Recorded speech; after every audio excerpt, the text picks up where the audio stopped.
qu'il n'est pas là, le candidat de la droite, pour dire les choses simplement? Enfin, le candidat ce que je qualifierais le candidat naturel de la droite.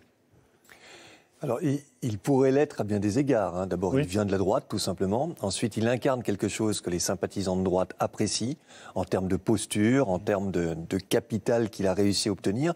Et il est quand même le seul homme politique qui, aujourd'hui, est apprécié par plus de 50% de Français. Le seul, en ce moment? Le seul.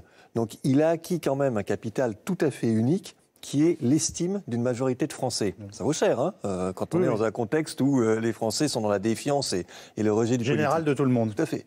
Et il est apprécié aussi bien par les sympathisants LaREM que par les sympathisants LR et même une partie des sympathisants de gauche. C'est pour ça qu'il est si haut.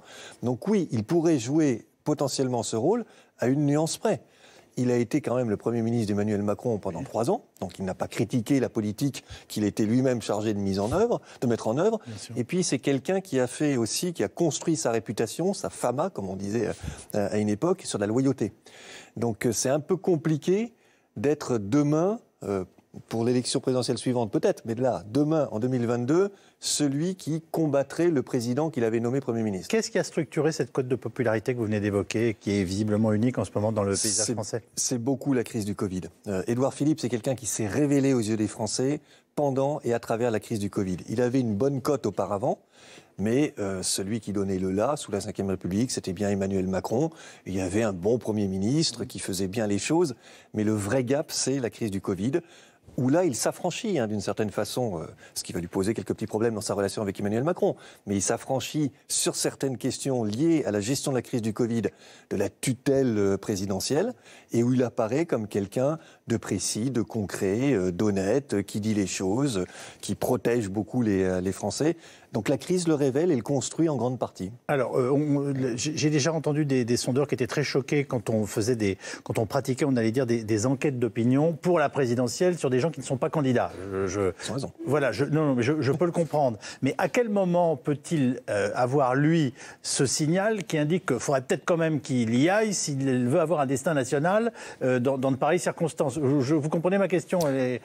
Oui, moi je n'ai pas la réponse. En revanche, je rejoins mes collègues dans ce qu'ils vous ont dit. J'allais vous dire, pour éviter éventuellement qu'Emmanuel Macron soit battu par Marine Le Pen, parce que c'est un enjeu aussi qui a une certaine importance. En revanche, je pense que le rôle des instituts de sondage, ce n'est pas de précéder l'événement, c'est de le suivre. Donc c'est plutôt, vous avez raison. Quand il y aura une mise en situation politique, publique, etc. d'un candidat, il est légitime de le mesurer, de mesurer son potentiel électoral.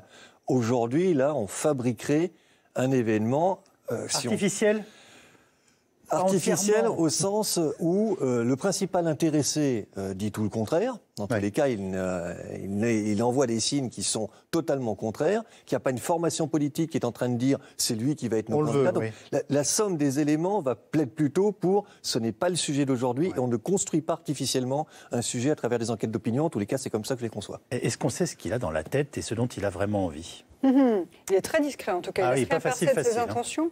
Ce qui est intéressant, c'est de voir le petit jeu qu'il y a entre lui et Emmanuel Macron en ce moment. Oui. Parce qu'on parlait de mamamouchi tout à l'heure, de gens qui vont compter dans la présidentielle. Édouard Philippe, clairement, va être un des grands mamamouchi. C'est-à-dire que lui, en fonction de l'onction la posture qu'il va prendre, ça va être très déterminant. Je ne crois pas du tout à titre personnel à une candidature d'Édouard Philippe en 2022. 2027, pourquoi pas, mais comme vous l'avez très bien dit, il a construit toute son image politique sur la loyauté. Oui. Quand on détruit son image, on s'effondre. Confère ce qui s'est passé avec Manuel Valls, qui est allé contre François Hollande, qui a démoli son image à ce moment-là. On a bien vu que ça n'avait absolument pas fonctionné. Donc c'est une option qui n'existe pas. Pour autant, Emmanuel Macron essaye quand même, voyant sa popularité, de le récupérer dans le dispositif. Ils ont dîné ensemble il y a une semaine, très précisément, pour la première fois depuis leur séparation qui remonte au 3 juillet.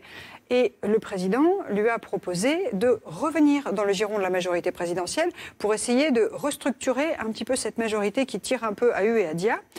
Et ce qui est assez intéressant, c'est de voir que pour l'instant, Édouard Philippe réserve publiquement sa réponse. C'est-à-dire qu'il ne dit pas oui, il ne dit pas non. Quel intérêt aurait-il à faire ça? Il se fait un petit peu désirer. Mais on voit bien que de toute façon, la probabilité est très forte qu'il aille soutenir et renforcer le président de la République au moment de sa campagne présidentielle. C'est pas la même chose que d'organiser le Barnum pour que ça marche. Je veux dire, être présent, du coup, mais il reste libre en devenant le patron de la majorité, voire le chef de campagne, si je puis dire. Mais sa voix va compter. Il se lie complètement. Ce dont a besoin Emmanuel Macron, si la cote de popularité d'Édouard Philippe reste la même, c'est qu'il dise à quelques semaines de la présidentielle, à titre personnel, et je vous appelle à en faire autant, je voterai pour Emmanuel Macron. D'accord. C'est vrai que depuis son départ... Il n'a pas envie d'y aller. Il n'a pas du tout envie d'y aller. En 2022, ça c'est certain. Oui. Il n'a pas non plus envie de faire ce qu'on lui demande de faire, parce que il est parti en juillet, et dès juillet, l'Élysée essaye de vendre un peu une belle histoire selon laquelle, eh bien, désormais, Édouard Philippe, puisque c'était l'ancien chef de la majorité, il allait s'occuper de cette fameuse maison commune. Royal n'est pas idiot, donc... oui, voilà. c'est cette espèce de coalition des différentes composantes de la majorité qui est censée propulser Macron vers l'Élysée. Mais lui, il n'a pas du tout envie de le faire, et pour l'instant, il s'en est absolument pas occupé. Je voudrais rajouter une petite anecdote. Au bureau politique de LR, donc des Républicains, de la droite, au mois de juillet, constatant qu'il y avait quand même un problème à la fois sur le choix du candidat, sur le mode de désignation, primaire ou pas primaire, etc. Il y a Jean-François Copé qui s'était exprimé, qui avait dit le meilleur candidat, c'est Édouard Philippe pour la droite. Ça veut bien dire que même au sein des Républicains, on considère qu'il y a une carte à jouer. Le problème, c'est qu'évidemment, lui n'ira pas contre Macron, comme ça vient d'être dit. Et lui a sans doute l'idée de faire fructifier son capital politique à plus long terme pour en toucher les dividendes sans doute dans 6 ans. Donc l'homme est patient. L'homme est patient, on l'a vu. L'homme est patient et d'autant plus patient que ce capital politique qui émerge au moment de la crise du Covid, ça a été bien décrit, mais ça a été aussi construit en miroir par rapport à Emmanuel Macron, parce que Édouard Philippe a été très sérieux, plutôt sobre. Quand il ne savait pas, il le disait. Il est toujours resté dans le même registre, un peu churchillien, toute proportion gardée, alors qu'Emmanuel Macron, on l'a vu varier. Un jour, il déclare la guerre, le lendemain, ou presque, c'était la fête, tout devait ouvrir. Je caricature à peine, mais il y a eu beaucoup de variations, beaucoup de zigzags, beaucoup de hausse et de baisse de température, alors que Édouard Philippe est resté droit dans ses bottes, en bon jupéiste, et qu'il a offert l'image de l'État, de l'homme d'État droit et solide. En vous écoutant, je ressens, l'idée qui vient, c'est de dire qu'il est dans une forme de mutisme de bonne aloi et qu'il lui réussit assez bien en ce moment, c'est ça ? Aujourd'hui, ça lui réussit très bien. Il a tout intérêt à rester dans le sillage qu'il est en train de tracer. Après, je crois que ça dépendra aussi de l'inflexion ou pas de la politique d'Emmanuel Macron sur un certain nombre de sujets qui tiennent à cœur à Édouard Philippe, mais également beaucoup du candidat potentiel de la droite. C'est pas tout à fait la même chose pour un Édouard Philippe si c'est un Laurent Wauquiez ou un Xavier Bertrand qui, demain, leaderait la droite à l'élection présidentielle. J'avais jamais vu ça, mais là, en le voyant marcher dans les couloirs à Blois, et j'ai vu quelque chose que je n'avais jamais vu, il avait une allure à la Chirac pendant 2 secondes. C'est quelque chose qui... Et je n'avais jamais identifié ça. Alors, c'est vrai. C'est vrai ? Il surfe beaucoup là-dessus. Et d'ailleurs, Jacques Chirac, sauf erreur de ma part, il me semble que l'arbre, vous savez, tous les premiers ministres plantent un arbre dans le jardin de Matignon. Oui. C'est une tradition. Oui, c'est une belle tradition. Il me semble qu'il a planté un pommier. Et c'est quelqu'un qui a... J'ai entendu dire en tout cas que c'était la première fois qu'on plantait un arbre fruitier. Voilà. Et c'est quelqu'un qui a beaucoup d'humour. Et parmi ses vannes préférées, il y a le fait d'imiter Jacques Chirac. Il le fait très souvent. Et ça qu'au moment où son nom était... exact. Et Nicolas Sarkozy aussi. Et au moment où son nom était beaucoup cité... mais c'était un fantasme pour la mairie de Paris. Les gens phosphoraient sur le fait qu'il ambitionnait de prendre la mairie de Paris pour derrière atterrir à l'Élysée. En tout cas, pour finir, ce qui est frappant sur lui dans la période, c'est que il y a une espèce dans la majorité, y compris macroniste, de philippostalgie. Il y a une nostalgie de l'époque d'Édouard Philippe qui est frappante et qui dit beaucoup de la difficulté d'implantation qu'a aujourd'hui en politique Jean Castex. Donc ça souligne vraiment, c'est une espèce de miroir inversé. Les députés, les ministres sont nostalgiques d'Édouard Philippe, sans doute probablement une partie des Français aussi, surtout dans la période particulière qu'on vit de crise sanitaire. Je vous laisse 20 secondes. Et puis, puisque vous évoquiez la taille et l'allure, mais il y a quelque chose qui, à droite, est important, c'est que justement, Édouard Philippe est perçu comme quelqu'un qui a de l'allure.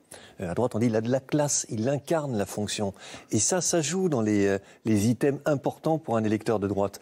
Donc, par rapport à d'autres leaders, il y a cette nostalgie aussi de De Gaulle, de Chirac, de ces postures-là qui incarner véritablement la fonction et avec une forme de dignité. Il y ajoute un peu d'humour british et ça ne fait pas de mal au reste.